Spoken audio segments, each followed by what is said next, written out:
ila yaumil qiyamah. Laumul Fatihah. A'udzu billahi minasyaitonir rajim. Bismillahirrahmanirrahim. Alhamdulillahirabbil alamin arrahmanir rahim maliki yaumiddin. Iyyaka na'budu wa iyyaka nasta'in ihdinas siratal mustaqim. Siratal ladzina an'amta 'alaihim ghairil maghdubi 'alaihim waladdallin. Rabbighfirli warhamni. Jamaah salat subuh jamaah kuliah subuh ingkang kawula mulyakaken. Saat enjang menika kula panjenengan sedaya niki sampun dumugi wulan Ramadan tanggal 23 termasuk bulan ganjil wonten 10 akhiripun wulan Ramadan. Kanthi pramila niki ngaos sareng-sareng wonten ing enjang menika kula panjenengan sedaya sareng-sareng tafakkaru mikir-mikir wontenipun kegiatan wonten ing wulan Ramadan. Ingkang sepindah kula panjenengan sedaya dipun dawuhi dhateng Allah Subhanahu wa taala, bismillahirrahmanirrahim, ya ayyuhalladzina amanu kutiba alaikumusiyam kama kutiba alal ladzina min qablikum la'allakum tattaqun. Niki basa pun dumugi akhir. Wonten dawuhipun Allah dawuhi maring awake dhewe lan wong-wong sadurunge awake dhewe. Kon nindakake basa ana ing wulan Ramadan. Sasi wulan Ramadan. Punika kanthi tujuanipun supayane awake dhewe la'alakum tattaqun. Sawise nglakoni poso nindakake poso wulan Ramadan, nindakake sunah-sunahipun wulan Ramadan. Awan nindakake wajibe poso bengi termasuk nindakake sunat qiyamul lail. Sunat wonten ing qiyamul lail nggih punika salat tarawih utawi sunat-sunat lintunipun utawi nindakaken waosan Al-Qur'an kegiatan ngaji ngaos wonten wulan Ramadan punika tujuanipun awake dhewe ngen dadi wong sing takwa marang Gusti Allah. Lah niki poso wulan Ramadan meh rampung. Niki awake dhewe kira-kira mikir awake dhewe iki wis dadi wong sing takwa marang Gusti Allah apa durung. Padahal wong takwa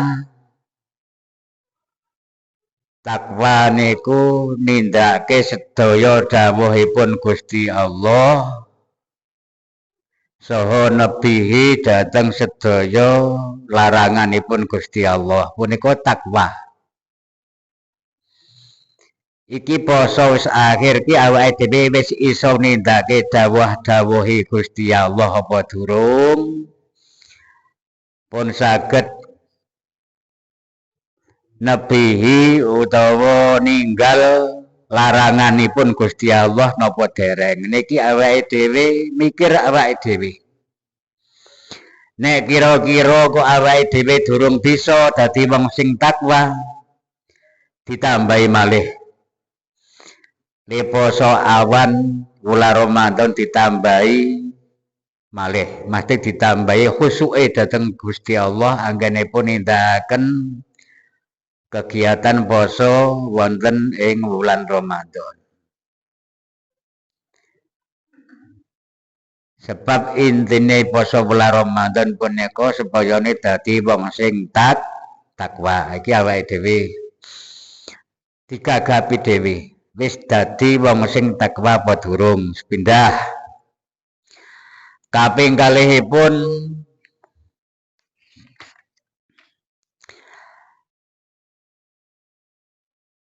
kula panjenengan sedaya dipun dawuhaken inna fil jannati baban yuqalu lahu ar-rayyan yadkhulu minhu shaimun yaumal qiyamati la yadkhulu minhu ahadun ghairuhum yuqalu aina shaimun fayakumuna la yadkhulu minhu ahadun ghairuhum fa idza dakhalu ughliqa falam yadkhulla minhu ahadun. Dipun dawuhaken dhateng Kanjeng Nabi bilih wonten swarga punika wonten lawange mlebu swarga punika ana sing jenengane lawang royan. Lawang royan punika lawang sing kanggo mlebu wong sing do poso mlebu ana ing swargane Gusti Allah. Sebab didhawuhake inna fil jannati baban yuqalu lahu royan. Jenengane lawang swarga punika royan. Padha mlebu swarga kabeh wong sing poso. La yadkhulu minhu ahadun ghairuhum. Liyane wong sing poso mbok siji wae ora ana sing iso mlebu. Dipun undang-undang utawa dipun dawuhaken ainaso imun. Wong-wong sing padha poso ana dina kiamat benjang dipun timbali. Dundang wong-wong sing poso do kumpul kabeh do ngadeg. Wong sing do poso do ngadeg didhawuhi karo Gusti Allah kon mlebu swarga liwat lawang sing jenengane royan. Kabeh ngadeg terus mlebu nang swargane Gusti Allah. Sasampunipun wong sing do poso mlebu ning swargane Gusti Allah kabeh uklika lawange swarga sing jenengane lawang royan punika dipun kunci dhateng Gusti Allah. Kabeh sing do poso wis do mlebu terus dikunci lawang royan ditutup ora ana sing iso mlebu. Lah kira-kira awake dhewe soane ndelok tingkatane posone awake dhewe kuwi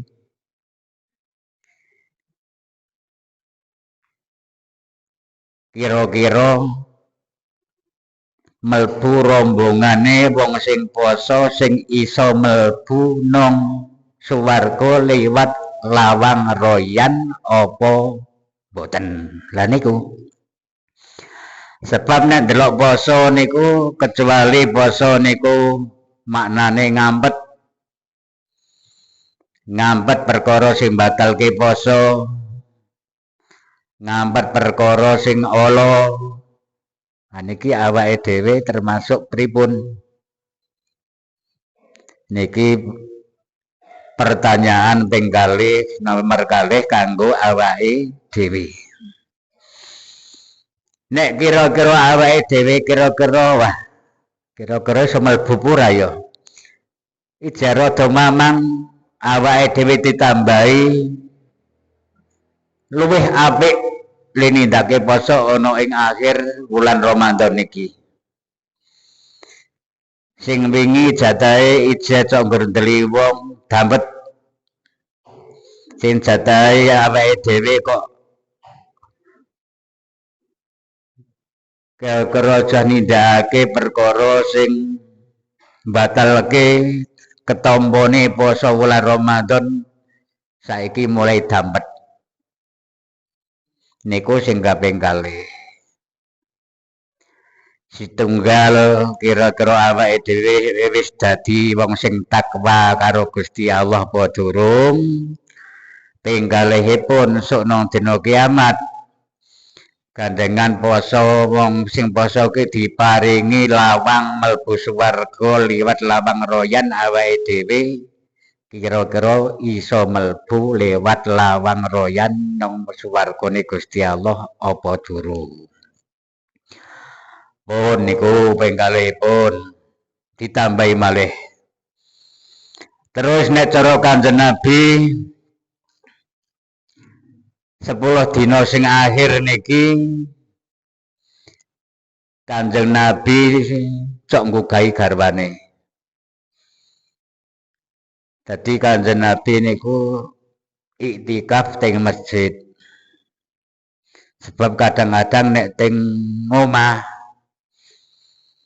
niku kadang-kadang cok keganggu. Awake dhewe wis iktikaf nang masjid borong. Itikafe mandek nang jero masjid kanthi keadaan suci berarti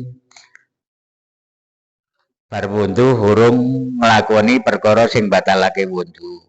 Niku niat iktikaf teng masjid gawe ibadah. Termasuk gawe nglakoni Lailatul Qadar. Nek kepepet ora iso teng masjid bengi. Paling mboten le sahur rada gasik sithik. Nglakoni sunat Lailatul Qadar. Lah pun do hafal to. Teko japane ngono sak isone. Nek iso ya usole sunatan Lailatul Qadri. Utawi usole sunatan Lailatul Qadri rakaatane mustaqbilal kiblati lillahi taala. Allahu Akbar maca Fatihah. Pisan terus maca qul huwallahu ping 7. Rukuk sujud terus ngadeg meneh maca Fatihah pisan qul huwallahu ping 7. Terus salam nek wegah utawa ora kober ya terus wis donga sak isone. Gusti muga-muga kula le nindakaken qiyamul lail. Nindakake sunat Lailatul Qadar mugi panjenengan tampi. Teko ngoten tok ora iso sarungane kesusu utawa ora iso ndonga liyane. Nek upama jana wektune maca istighfar astagfirullah wa atubu ilaik. Kok ora astagfirullahaladzim wa atubu ilaik kedawan penak cendak ning rada ewoh astagfirullah wa atubu ilaik. Cara Jawane njaluk ngapura karo Gusti Allah lan tobat dhateng Gusti Allah. Kuwi cara Jawane. Iki nek iso ya ping 70 utawa ping 100. Ijawana wektu meneh kok jenengan kober. Allahumma innaka afuwwun karim tauhibul afwa fa'fu anni ya karim.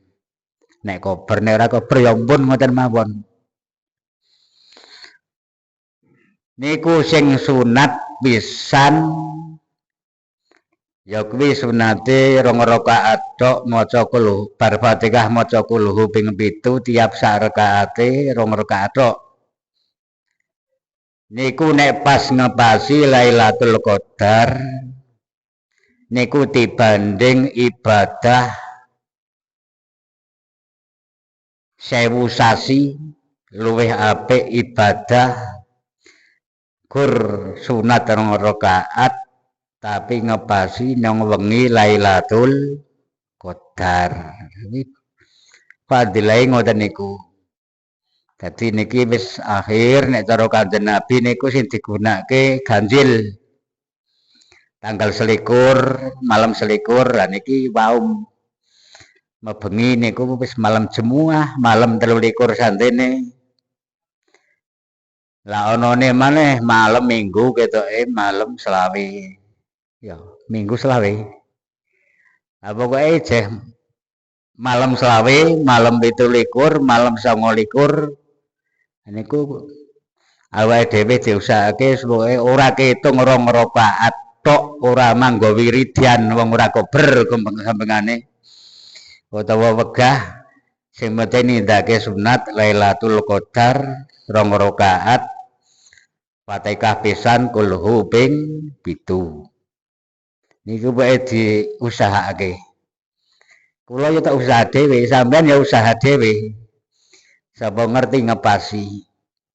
Nah awake dhewe kon kaya tingkatane waline Gusti Allah dereng saged.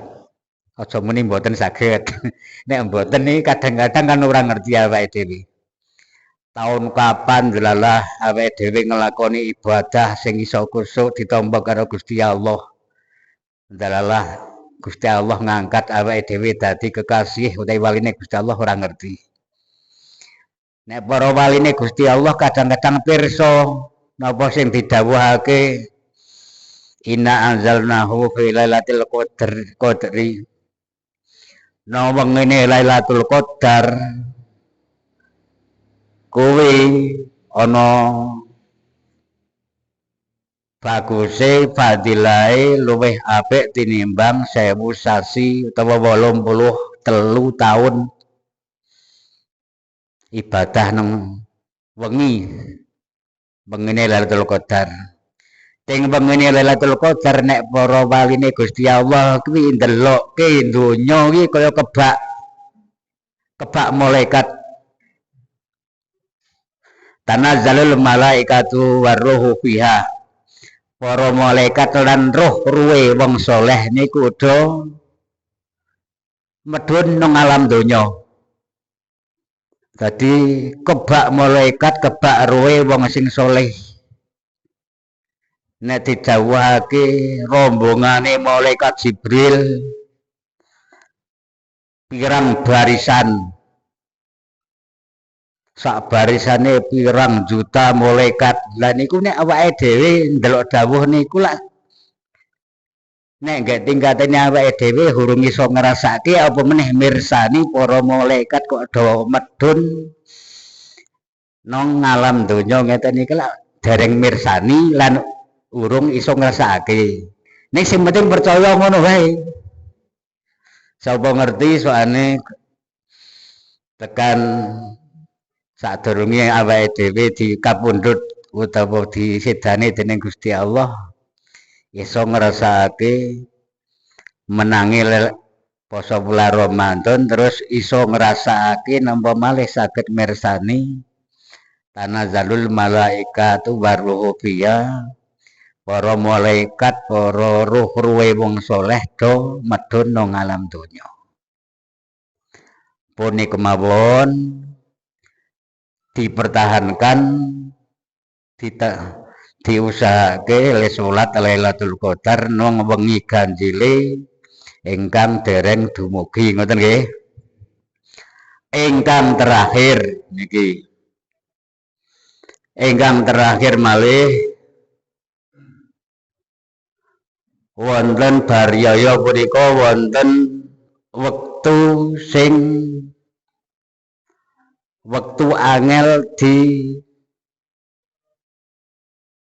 dilangi kenang-kenangan wektu sing paling nikmat paling kepenak dirasakake umpama ditinggalake awake dhewe legetun setahun kadang-kadang ora ilang. ketoke barang biasa ning nek dilakoni kanthi khusuk, dilakoni kanthi bener, kok ndelalah setahun ora nglakoni kuwi awake dhewe getun. Bariya ki ana wektu sing wektune ya wektu gawe ngapuronan.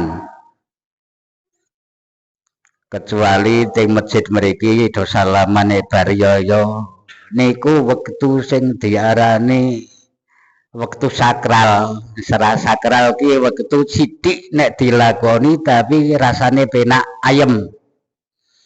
Kuwi terutama bojo wedok njaluk ngapura karo bojo lanang bar riyaya bali tekan ngomah.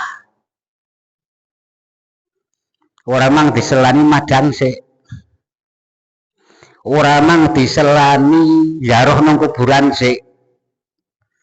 Tekan ngomah langsung nek pakne sing tekan ngomah dhisik garwane kok ijeh salaman nang ngarep masjid dindani linggih kursi nang omah. Nek ibune sing kondur dhisik sing tekan ngomah dhisik ngendani pak lanang garwane lanang tekan ngomah langsung dilinggihke tekan lenggah kursi terus garwane wedok bojone wedok langsung njaluk ngapuronan syukur. Pas wektu kuwi bareng karo anak-anake do bareng njaluk ngapura kumpul dadi siji sing matur bojone wedok. I wektu kuwi tok dil kuwi. Nek ora ditindakake wis setahun ki ra mari gedune. Keteke kaya kurang. Sebabe napa? Riyen niku kula nate ngeterke tiyang sowan dari Mbah Yai. Mbah Yai ini pirsa. Iki wingi ana sing bodho bariyaya urung do njaluk ngapura tekan saiki.